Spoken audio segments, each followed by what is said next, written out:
everything fired up here and we'll get started. How about that New Zealand mosque shooting?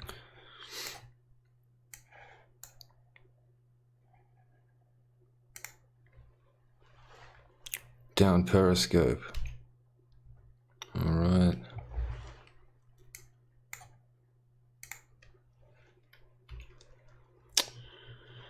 Very nice. It seems to be working. Let's get the rest of these fired up. Good, I remember how to do this. That helps. There's Petman's cousin. Petman in colour. And some aliens. They can be found at TV networks, I've been told.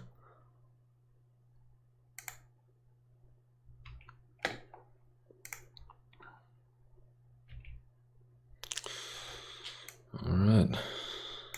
Seems to be working.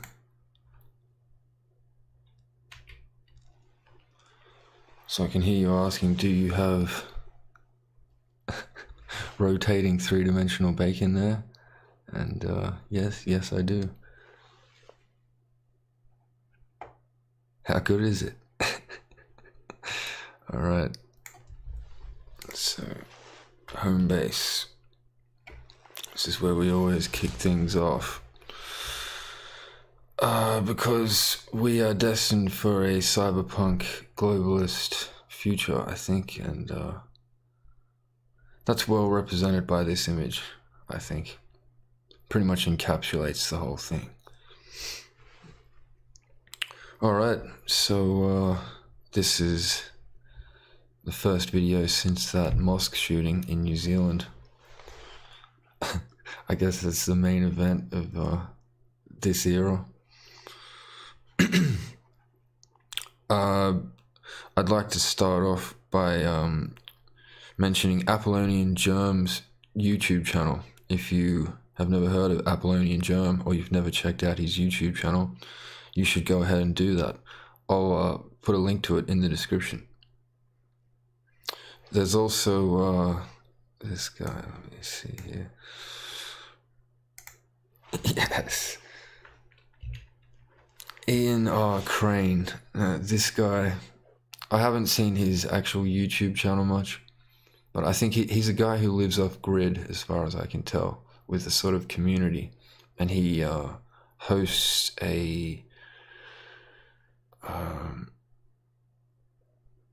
conference called Alternative View, and that's the Alternative View channel is worth checking out. A lot of interesting talks on that channel. So Ian R. Crane and the Alternative View YouTube channel, well worth checking out. And I particularly like the title of this video, "The World is Nothing More Than an Experiment in Dumb Fuckery." Hard to argue with that.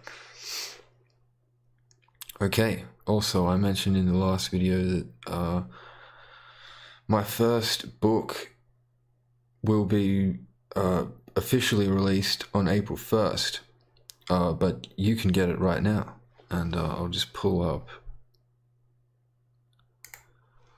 an image of the cover here.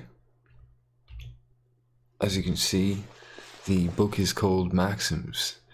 It is a book with over 600 philosophical one-liners, or maxims, aphorisms, quotes, that kind of thing. I know a lot of people like quotes because it's a great way to carry a little piece of information or knowledge with you, something that you can memorize and take with you. I've certainly memorized many quotes in my lifetime. And so a bit of backstory to this book. I never intended to write a book, but I have a tendency to come up with pithy, witty little quotes every now and then, and I noticed I was doing it so often that I thought it was a shame to let them all go. So I started writing them down, and eventually I had hundreds of them. So I thought it might be, I didn't seem to be running out of new quotes, so new maxims.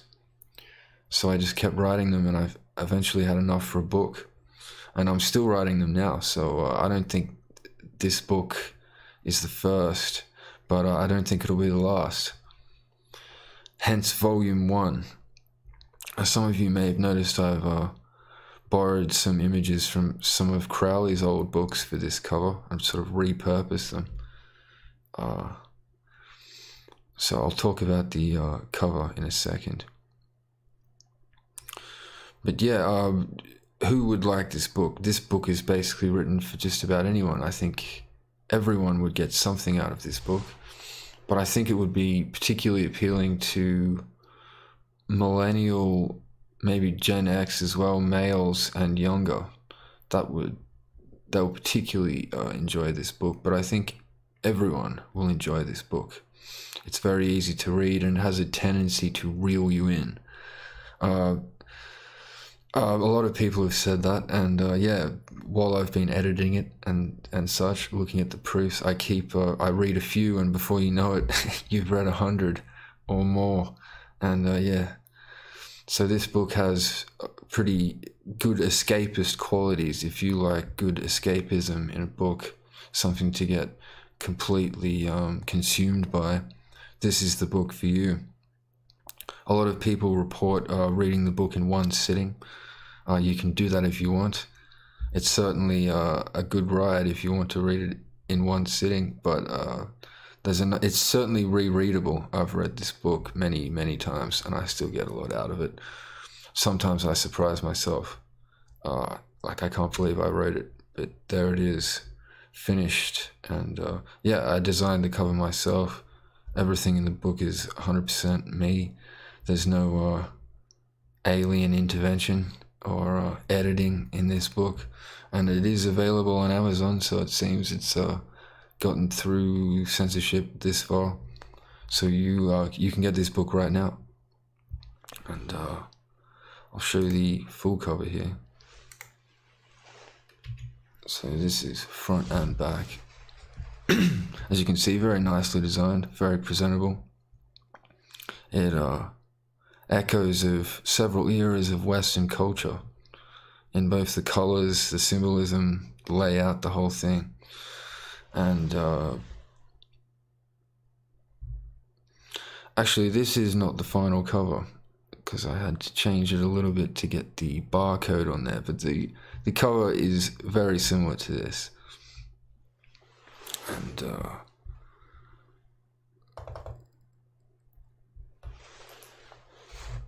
I can just read the back cover there. The contemporary version of Maxims by Duke de la Rochefoucauld, Maxims for Revolutionists by George Bernard Shaw, and other such texts, with modern concepts and language relevant to the 21st century, while maintaining timeless insights and suggestions. A book fit for any reader, from the geniuses to the masters, the creators, the professionals, the teachers, the workers, the plebs, and even the knuckle-dragging pithecanthropoid droolers and mouth-breathers. And there's certainly plenty of those walking around. This book was written over a year or two and compiled patiently and scrupulously as new knowledge and perspectives were uncovered throughout a young man's spiritual and philosophical journey in the quest for insights and answers to life's deeper questions. Just as the great teachers of the past preferred to use proverbs and metaphor as a catalyst to evoke deeper thought and realization, this book seeks to do the same. Such methods seem to encourage the reader to connect the dots for themselves and come to their own conclusions rather than being led to water like a donkey.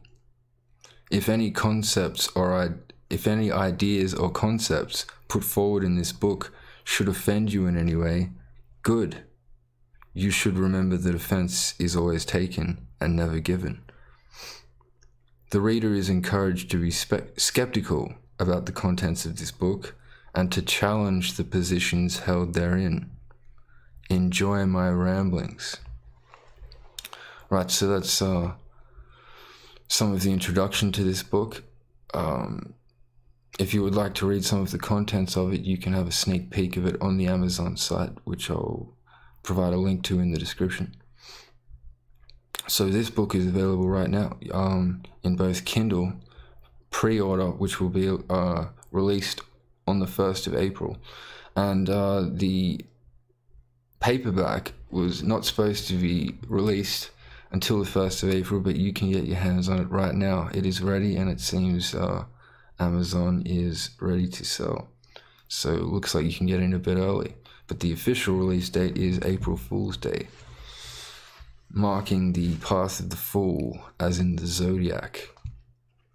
So there is some Zodiac type occult imagery on this cover.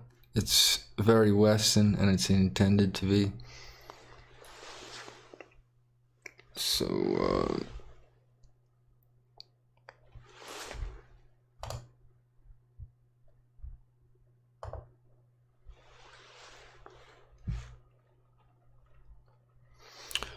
yes, I've also heard people such as Vox Day. I remember he was laughing about how no one cares about spelling in books. Well, this book is different in many ways. I don't think there's a single spelling mistake within this book. There's not a single comma out of place, a single image. Everything is perfect. This book is manifested autism. It's the holy book of memes. It's yeah, I'm quite proud of this book, and it should be quite refreshing to read because of the amount of effort I put in to every last detail.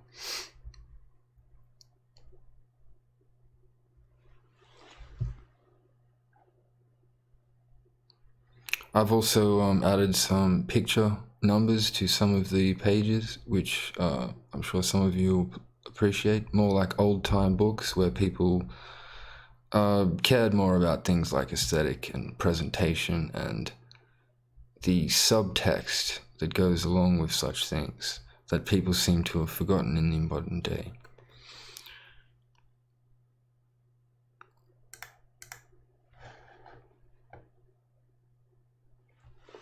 Alright, so as you can see here, this book is available. This is the Kindle page. Pre-order with one click.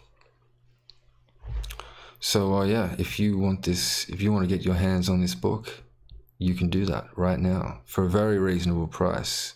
And so far, I've heard nothing but good things about this book, and some people cannot wait for when the next one will come out.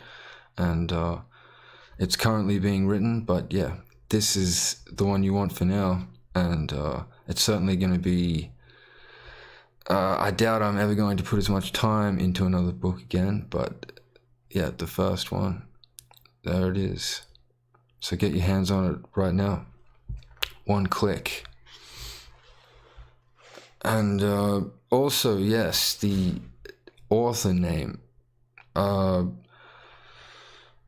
have to explain this in greater detail in the future, but for the purposes of trading on the internet and producing content and products and services and such on the internet, I'll be using the trading name and the persona of Dr. Frazani.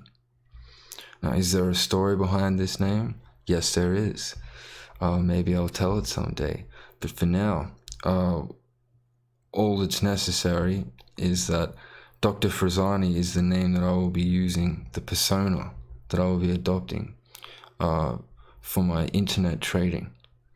And I always thought the internet was a good place for personas and such. It's very strange to me how so many people use their real names and share all their information, but to me the internet is not necessarily the place for that, and I really don't like cameras. That's another thing, there is a face reveal in this book, so if you get this book, I guess you'll have a better idea of what I look like than the average Joe. I was never too worried about getting doxxed or something. Like I'd be scared of being forced to stand up for my beliefs. Not at all. But yeah, I do not like cameras, especially video cameras. So I have no intention of ever getting in front of a video camera. But you never know. That may change in the future, but certainly not anytime soon. Alright, so that's it for the book. I'll mention this again at the end of the video. But be sure to get your hands on it right now. Pause the video, go to Amazon, get yourself a copy, and then come back. Okay, moving on. We need some new scenery, I think. What do we have here? Alright. Taking off.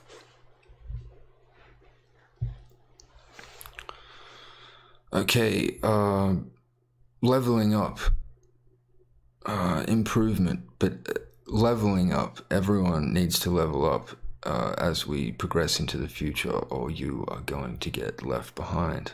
That's certainly my theory. People are going to be forced to be better than they are now out of necessity. So that'll be a topic that I'll explore in greater detail over the coming few videos. But for now, I'll just I'll be giving tips and things I can. As I level up, I'll try and drag some people with me.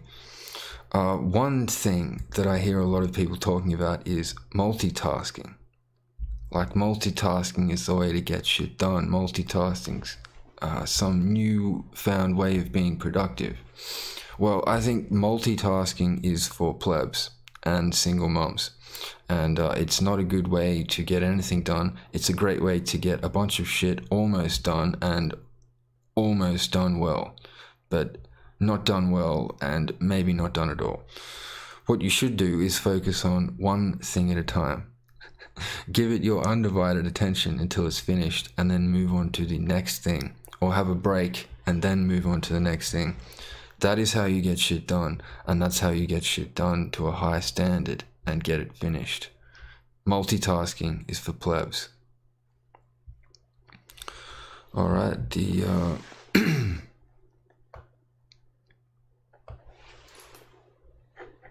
what else we got here?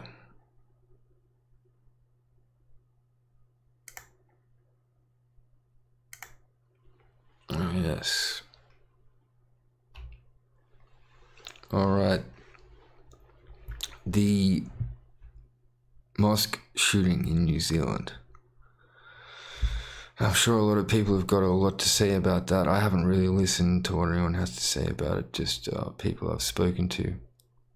And to me, yeah, I saw the whole video. I don't know if that's like enough to land me in Guantanamo Bay or something, but I saw it. And I don't think I can legally say like anything about it or my opinion of it. So I have to leave that there. But I don't think it was real at all. I think the guy's an agent. I think it's like another Breivik. And people want to talk about what Breivik was doing and what he was. Well, to me, he was a Zionist, a Christian, and a Freemason. That's what he was. That's enough to be an agent in my book. Whether he was knowingly or not doesn't really make any difference when you look at the results. And I think this guy's basically the same thing, right? Seems to be another one. Zionist, Christian, probably an agent. I mean, how many shootings have there been in New Zealand before? And what this guy, ice cold Rambo, just takes out a whole mosque. And yeah, and the cops don't show up for ages. I saw Varg also talking about this is about fomenting hostility between Muslims and Christians. And yeah, that is the narrative of all the agents. There are so many agents on YouTube. I don't know if I can go about naming them, but yeah, people like Tommy Robinson, Avi Yemeni, I mean, they're just straight up Zionist agents. It's not even really hidden. It's kind of obvious. I don't know what the fuck is wrong with people out there, but a lot of people are chanting and cheering for agents, and it's fucking obvious. A lot of fucking morons out there. There's definitely more agents out there, and they've got much bigger audiences than there are real people. It's I guess just flood the internet with agents and you'll mop up most of the people. I guess that's the general plan there. But yeah, I don't know what else can be said about this mosque shooting. I expect to see a lot more of it in the future. It seems to be typical of this era and how things go down. I think gun laws have been changed in New Zealand, so yeah, that's enough to warrant an agent going in there, changing laws. So that's very valuable stuff to these people. Right, also there's a clip here I have of Erdogan, the Turkish president, real great guy, but he said something about we're gonna murder Australians like we did in Gallipoli. And I've spoken about Gallipoli before. It was just a massacre on a beach in Turkey, which was probably a setup. Massacre of Australian soldiers. And this guy, said something like, we're gonna massacre you like we did in Gallipoli. And the media, the Australian media, we've only got like 3 channels, but there they are, ABC, 9 News, SBS. For some reason, all using the exact same slogan and taking the exact stance to assure everyone in the West that this guy who wants to kill you, just be sure that his words were taken out of context. All 3 news agents, short of telling you that, all taking an apologetic view to someone who's clearly anti-you. Why? Well, I think it's pretty obvious why.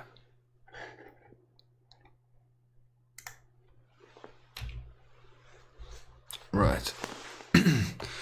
Oh, yes. Let's get a new scene here.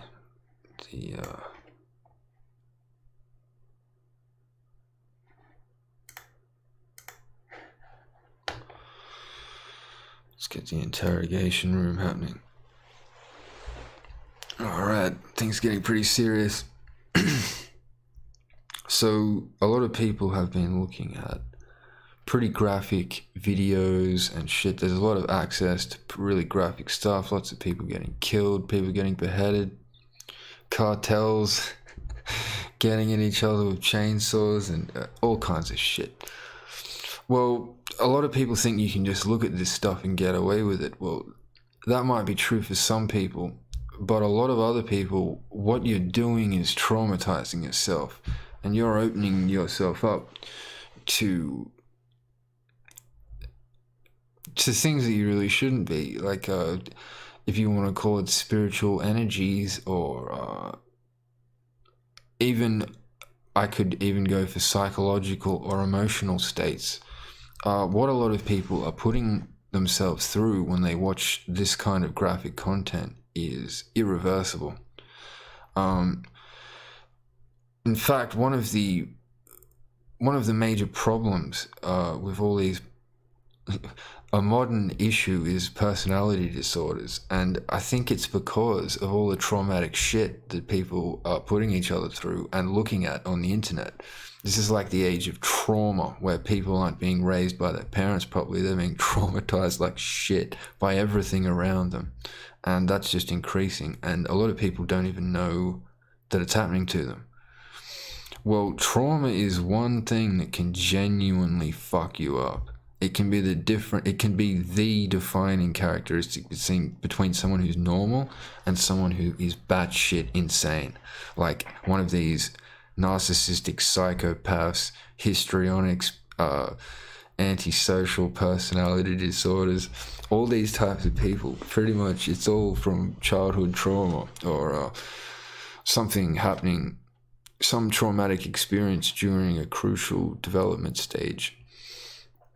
And this sort of thing could be induced simply by looking at a very graphically violent or spiritually dark video on the internet. So I would suggest that you just don't look at this stuff unless you know that you're the sort of person that can handle anything. It doesn't matter. I would suggest not looking at it.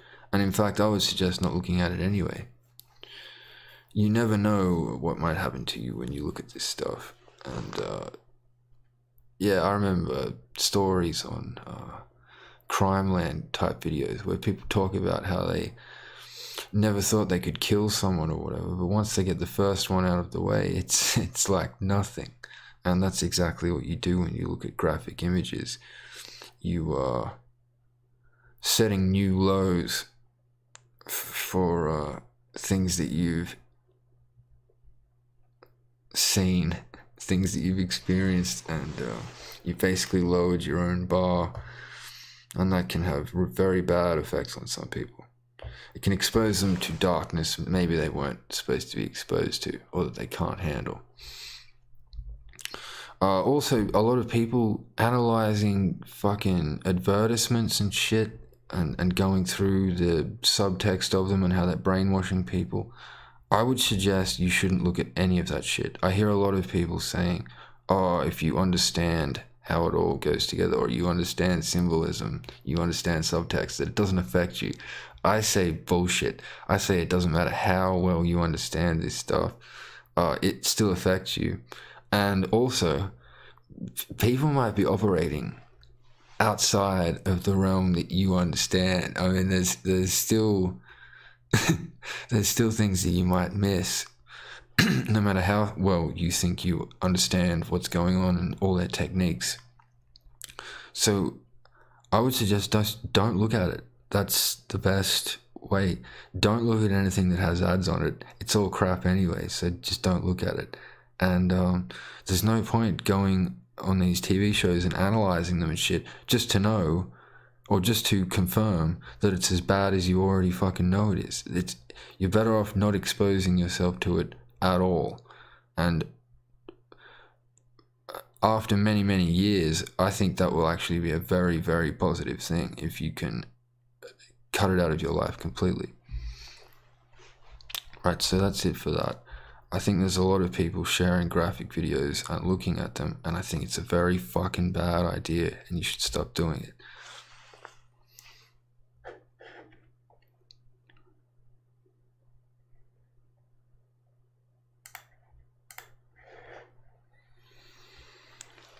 Alright. Yeah, this one's pretty cool, isn't it? It's like a never-ending temple or something. You think that's cool? Look at this. Ooh, yeah. The whole way from The Shining. Excellent. Alright, we're in. Oh, yes. Alright, I'll just set this up.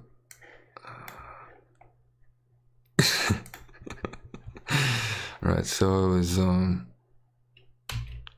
paying the government some of their fucking fees and bullshit, stealing my money for reasons, and I did it through PayPal.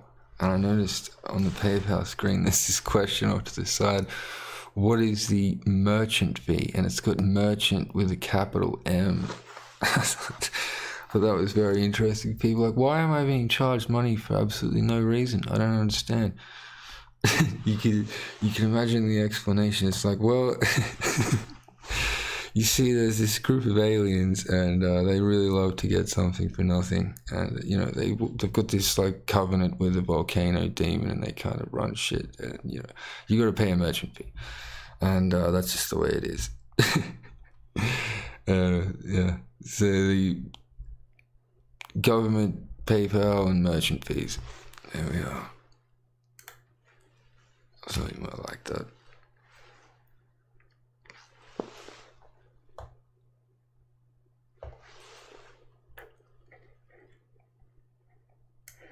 Okay.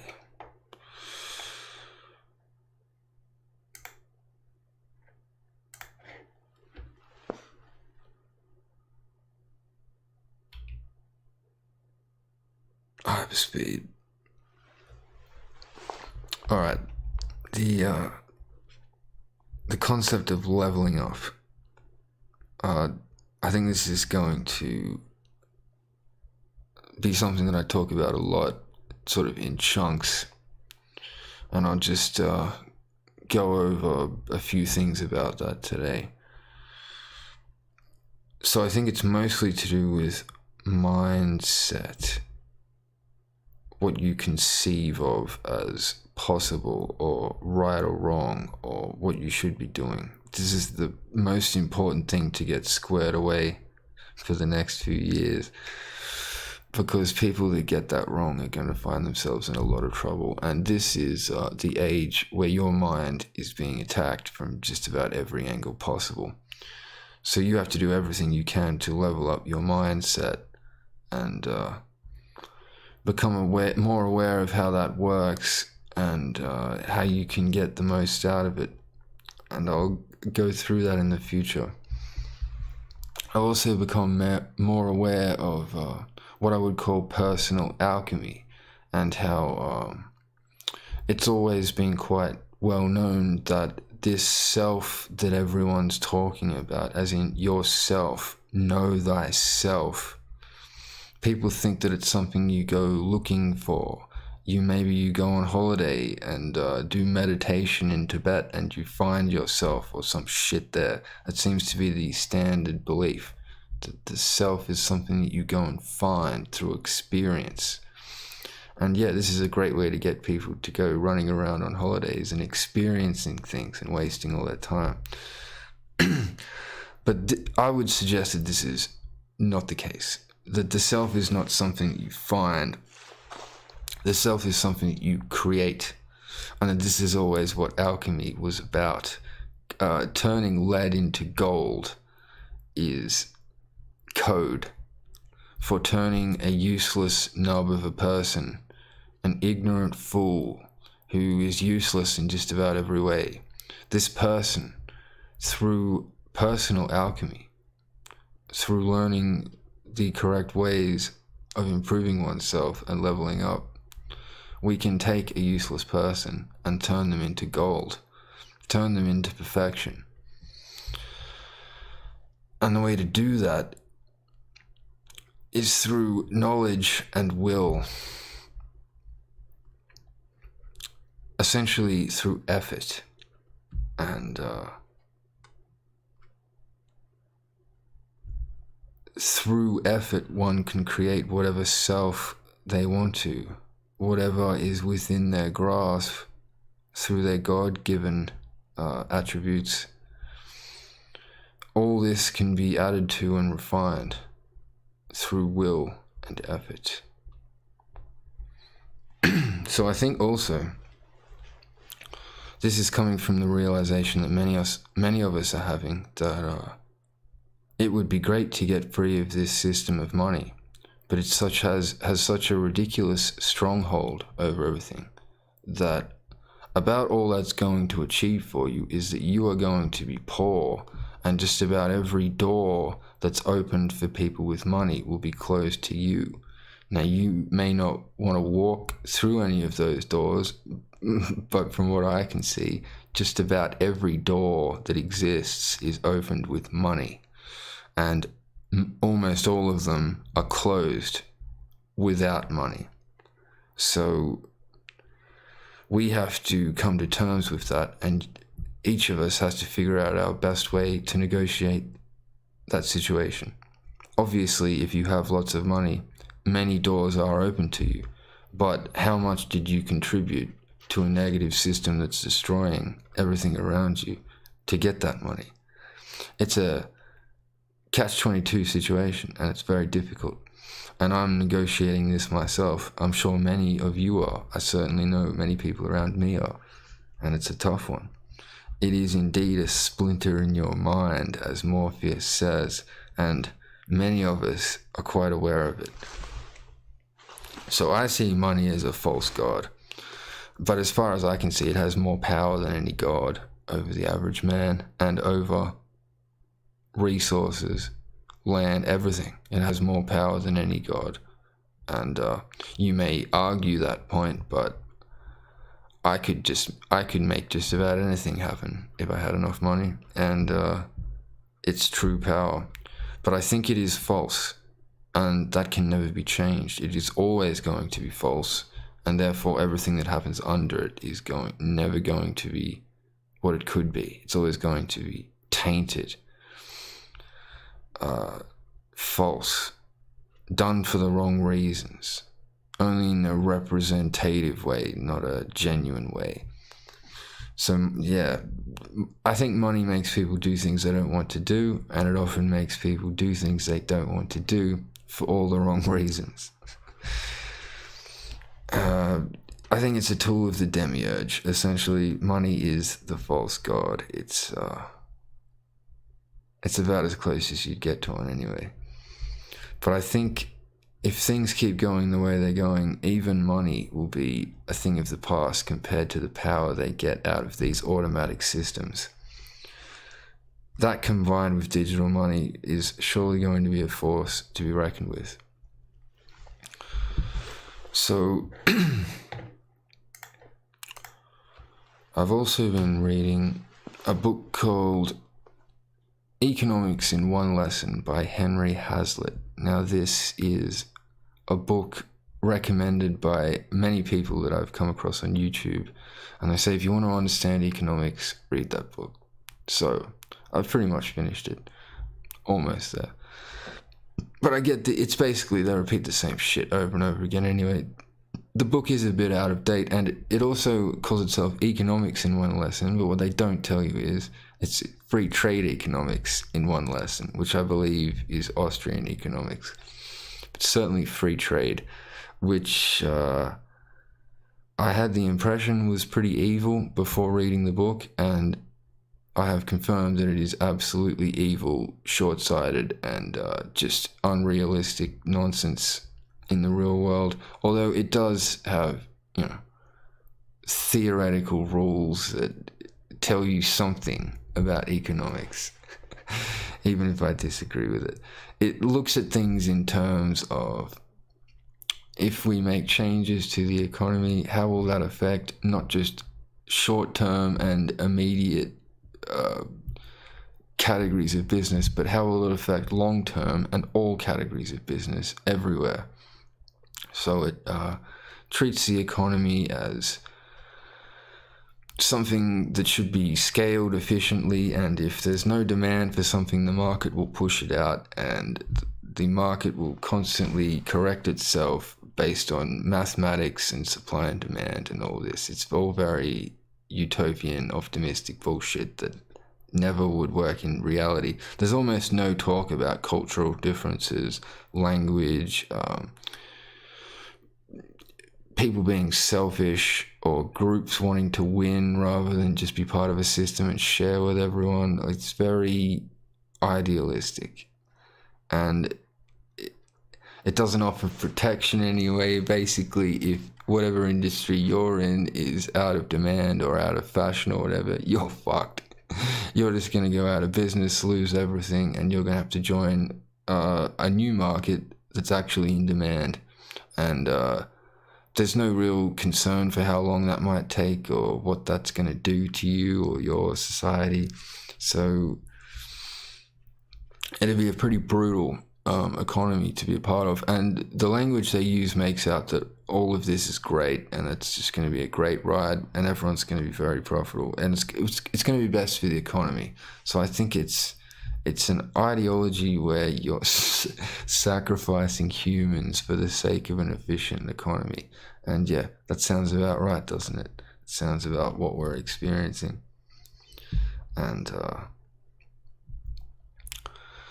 so yeah, I think there is really no way of knowing exactly what's going to happen when you adjust the economy and such. And I think it's stupid to think that you can. And I think what it's really all about is people jostling for position and fighting for their own stake in things. And when people stop doing that, they get crushed by people who are. And we're certainly seeing that happen right now. Basically, that's how I would look at economics. That's what people are really doing. They are fighting for their stake in things in a big system where other people are doing the same. And even these free trade economists, they're doing that, but they're doing it under the guise of it being all for the system, and it's all for the good of the economy, and it's the right thing to do. But I'm pretty sure they're just all out for themselves, just like everyone else. And if you're not, you're probably not winning. So, also my understanding of economics is that the most important thing to how healthy an economy is really the cash flow, is how much money is moving between entities from hand to hand or business to business.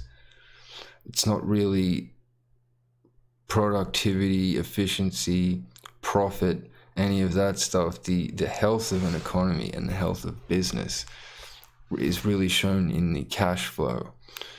So how much are people engaging in it? How much are people using it? That's the best way to show the health of a business or an economy. And I believe this is backed up by Jeff Bezos, who is the CEO of Amazon. So he certainly knows what he's talking about. Very successful, knows business like the back of his hand, total pioneer. And he says cash flow is king within his business. He focuses on cash flow, and that's the most important thing, not profit. And I'm sure the cash flow of an entity like Amazon would be absolutely incredible. So a lot of people are missing this, and people are encouraging others to make as little money as possible, and that this is somehow going to starve a beast with billions of people pumping money into it. I think that doesn't make any sense. I don't think it makes much difference to the beast at all, and I think the beast largely manipulates money anyway. I think basically what you're doing there is that you're destroying your community's economy by limiting cash flow, restricting people making money or using it. And basically everyone's just going to be poor in an economy that crushes poor people. So I think this is a dangerous thing to be promoting, because this is just a fact. If you are not engaging in the economy is not engaging with you, you have low cash flow, and you have low capital anyway because you're not making any money. You are basically just going to be poor while other people walk all over you, as far as I can tell, in an economic sense. Now, this might not be a problem to you, but it certainly seems like it could be a problem. And certainly, if you want to get pushed around and told what to do and completely dominated, have no money. That's probably the best way to do it. So unless you're willing to live a very hard life, I mean, people like Varg are constantly talking about not encouraging people not to e-bag or whatever. I think this is wrong. I think people should be encouraged to get as much cash flow happening within a movement or within a group as possible. And what that will do is everyone will benefit. And if no one's doing anything, well, guess what? No one benefits at all. In fact, no one gets anything. Nothing happens at all. So it's pretty obvious when you compare the two systems, whether there's a parasite attached to it or not, which one's better. So one, everyone's benefiting and there's a parasite getting some of it. The other one, no one's benefiting. Everyone's doing it tough. No one's got any money, and you're all still part of an economy that matters. It's dangerous, it's short-sighted, and I would encourage people to come up with more ways of getting money, more ways of asking for money. There's always going to be beggars, There's always going to be stupid people who give their money to anyone for any reason. Look at Super Chat. Look how fucking retarded that shit is. People pay $50 to write a fucking comment. So yeah, people are dumb with money. People will pay for stupid shit. But in an economy, if you don't get a piece of the action, well, you're going to be doing it tough, because you pretty much don't exist. And you'll just be walked all over. So I would encourage people to ask for money. If you're putting videos out there, you are providing value. And this is another thing I think I've learned about economy and business. It's basically, it all comes down to providing value and solving problems. That is the entirety of all business. You either provide value or solve problems. So if you're doing that in any way, in an economy, unless these people are like your family or your best friend, you should fucking be getting paid for it. It's that simple. And if you're not providing any value with your videos, then what the fuck are you making them for? And what the fuck are people watching them for? So, yeah, I think an exchange of value, an exchange of energy, rather than just a black hole where people provide energy and get nothing in return. I mean, if that's what people want, fine. I've certainly got nothing back for my videos for a long time, but I think that would be good to change that. And I think at some point in the future I will ask for donations or tributes, homage, something like that, right? This is something that people have been doing since day one. You know, you want to cross the bridge, all right, well, yeah, pay us a tax or a fee, then you can cross the bridge. Otherwise, you can fuck off and swim through the river like a peasant. And that's the way it is. And unless you're going to change the fucking world, you probably want to get used to that. So I've had the wrong attitude about this stuff for a long time. So I would encourage people, set up a tip jar, set up a way for people to pay you whatever. Let people show you that they value your content, that your videos are actually worth something. And I would say before you know it, there'll be fucking people making videos everywhere, because what you've done is increased incentive. Also, the quality of people's videos are going to get better. I mean, with the downside of a parasite that's like going to make some money out of it, it's like that's gonna happen anyway. No, people should be looking at ways to level up, not level down, not live like a fucking peasant in a world where you just have access to ways to make money everywhere, and what, you're not going to take advantage of it? Why? I think there's just not a good enough reason to not do it. And so if I see people out there whose channels I regularly watch who don't ask for donations or tributes right now, I think you should ask. And if I see that happen on anyone's channel, I'll be the first to pay something in there. So I practice what I preach. And so you think about it. Which one's better? A bunch of people who put up content that never get any money for it, that don't help each other. There's no community thing going on at all. They just put up videos, people watch them, and they all tell each other not to make any money. Then there's another group of people, they all constantly pay each other. Every time they put up a video, they're all paying each other money. They encourage other people to do the same. They encourage other people to get involved and make videos, and the quality keeps getting higher and higher, and the amounts of money get higher. Compare those two and you tell me who's gonna fucking win. Or who's gonna, like, which group's gonna be better to join. It's fucking obvious. I mean, there's a lot of gray area here, there's a lot of emotion, but I'm trying to be like black and white here. And I think it's pretty obvious which way to go. And yeah, we'll be negotiating this over the coming months. But tell me what you think.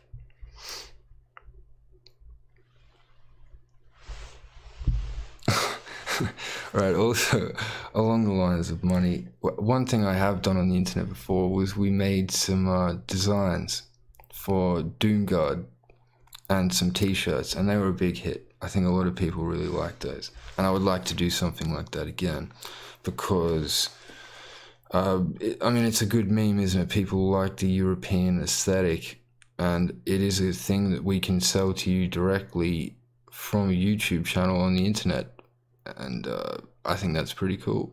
And then you can have European aesthetic clothes that you've bought straight from one of your own on the internet.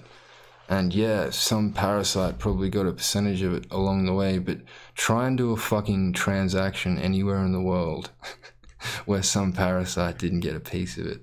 It's pretty much, it's like a part of nature, right? It's almost like something like 80% of nature is bugs and parasites and shit. And that's just the fucking way it is.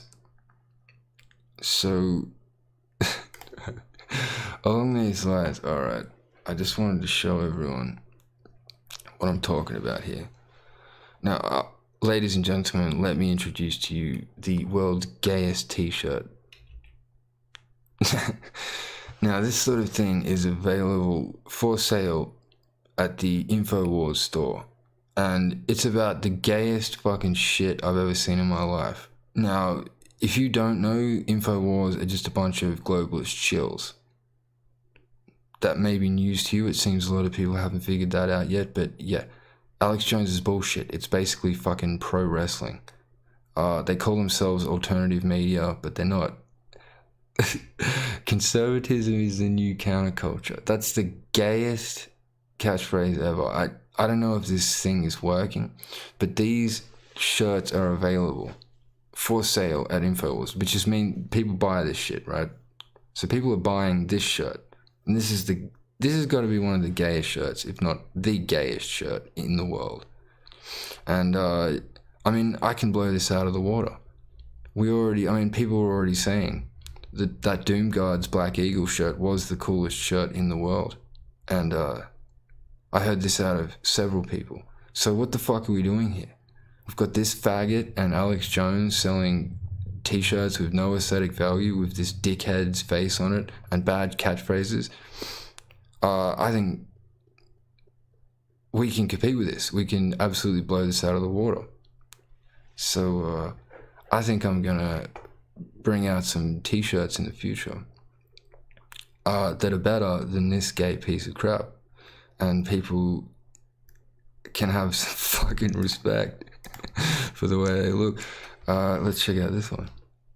Counterculture, right? Like, there's nothing more counterculture than a fucking Zionist shill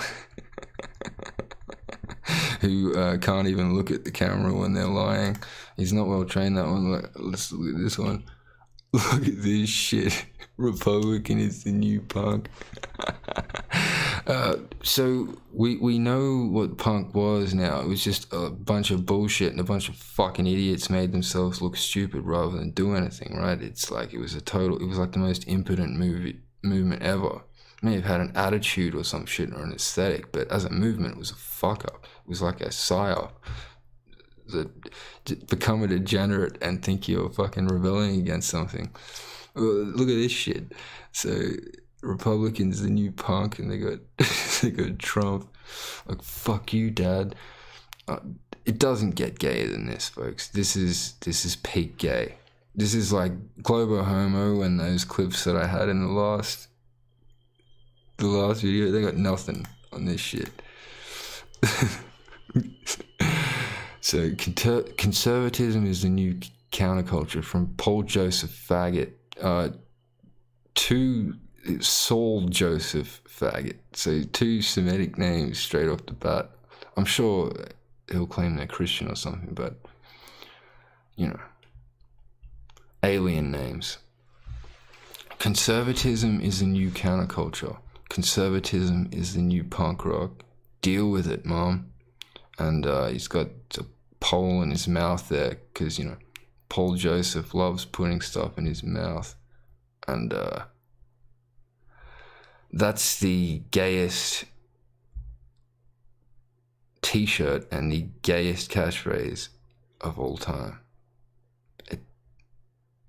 I think we'll leave it there.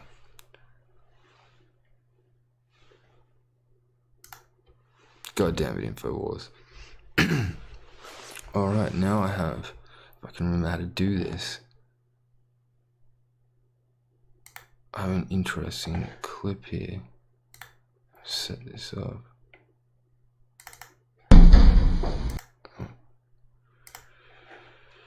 Okay.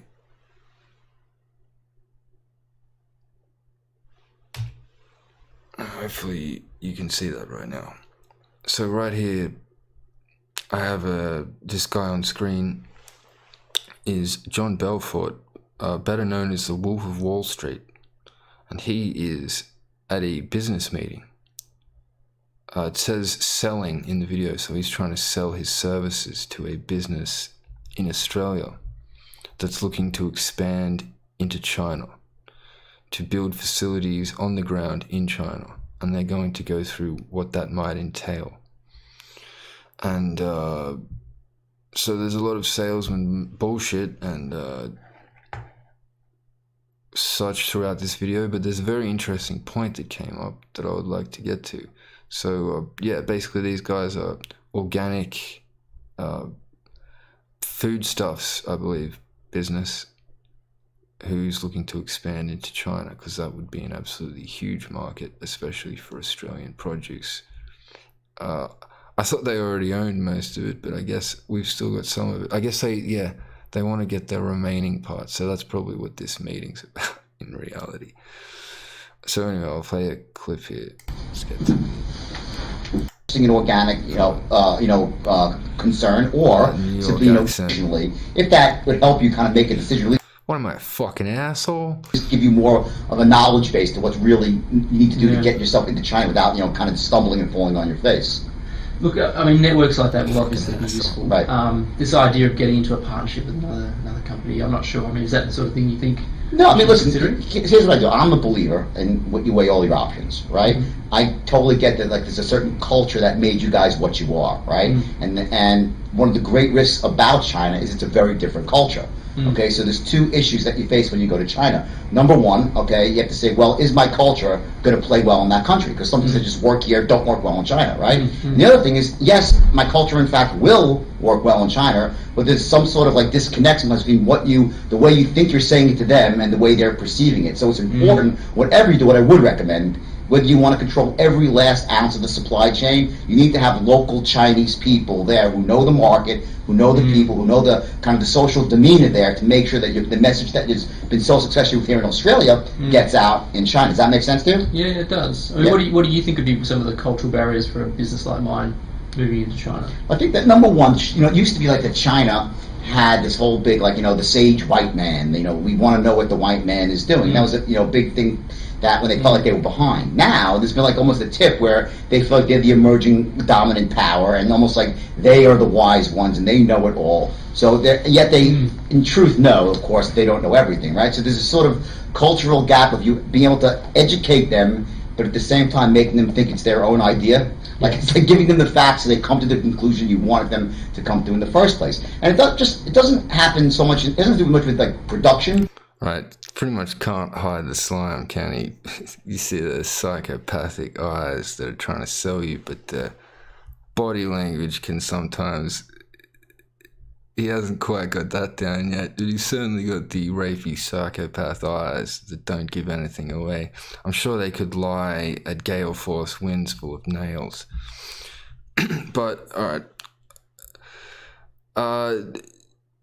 A point about what he was talking about there, he was saying cultural differences, and it was interesting the body language change when the Australian said, what would you see as being some of the cultural differences and issues going into China? And he says, well, and if you pick up his body language, you'll see sort of what he's really saying when you get under all the salesman bullshit. But basically, he talks about the concept of a white sage, right? So the wise white man at the East used to look to the West for what to do as guiding lights, because the West was overachieving compared to the East, and it would seem they were the light bearers. But the Wolf of Wall Street here was more than happy to introduce the concept to our Australian friend that this is no longer the case. That Chinese business has recognized that the West is now weak and stupid, and they're not a sage of anything. So the Chinese have moved for dominance, and this is what you see happening in business, and it's probably what's going to happen after this fucking meeting.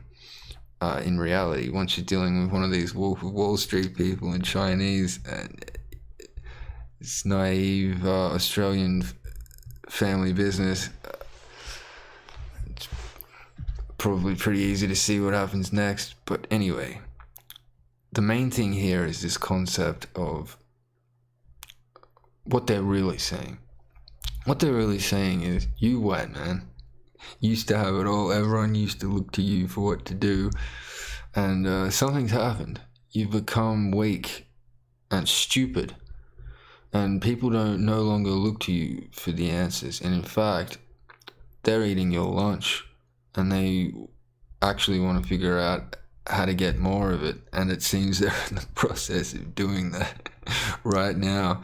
And it seems the Wolf of Wall Street's quite aware of this, and yeah, the body language says a lot, the subtext says a lot, and it's a great little window into the modern world about how the West, you stupid motherfuckers, have gotten weak, and you've forgotten what the world is.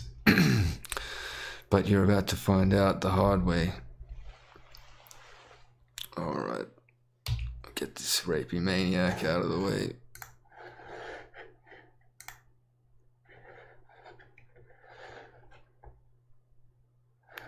Shit, I think I fucked that up. Either way, we are back in.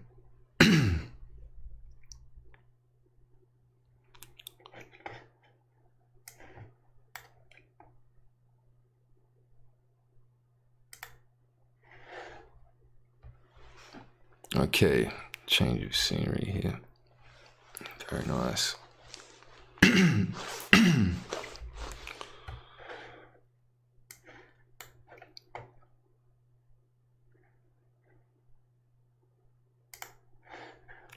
Okay, before we go out here, I will mention once again that my book, Maxims, is available for pre-order of Kindle and paperbook right now.